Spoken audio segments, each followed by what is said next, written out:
China has announced import tariff reductions on more than 700 goods beginning January 1st. This in a new round of tariff cuts aimed at opening the economy amid trade tensions with the United States. Now, import tariffs on so-called alternative meals, this includes rapeseed meal, cottonseed meal, sunflower meal, and palm meal, will be removed according to a statement published by the Chinese Finance Ministry on its website. Now, earlier in the year, China stopped importing U.S. soybeans after slapping 25% retaliatory tariffs on imports from the United States. Now, China did resume some purchases of U.S. soybeans in a concession after a meeting between President Donald Trump and Chinese leader Xi Jinping on December 1st. Now, despite the truce, tariffs still remain in place. Now, the removal of the import tariffs on alternative meals, though, could help improve the reliability of animal feed meal supply in China. The two countries held vice ministerial level talks via teleconference and engaged in a deep exchange of views on trade imbalances and the protection of intellectual property rights during the past week.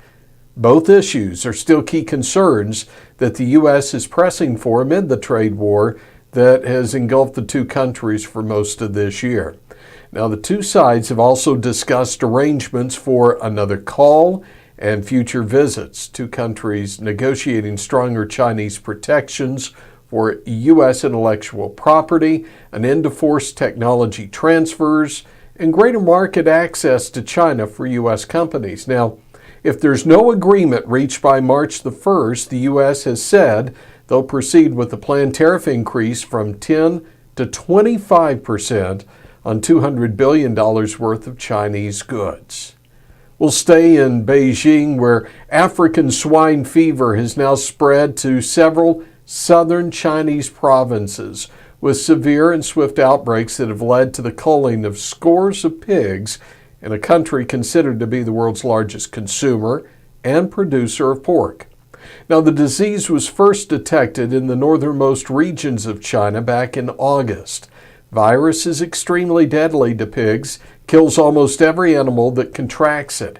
However, there's no known human risk for direct contact with diseased animals or from eating food made from infected animals.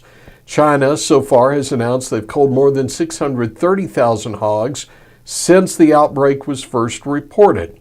However, it's interesting that a professor at the School of Veterinary Medicine at the National Taiwan University said China could be underreporting the number of outbreak cases, given that there are roughly 430 million hogs in China. According to his estimation, possible number of pigs infected could be well over 100 million. He told the Liberty Times newspaper last week. And finally, the Congressional Budget Office, or CBO, has found that enacting the 2018 Farm Bill would be budget neutral and would not increase net direct spending or on-budget deficits over the 2019 to 2028 period.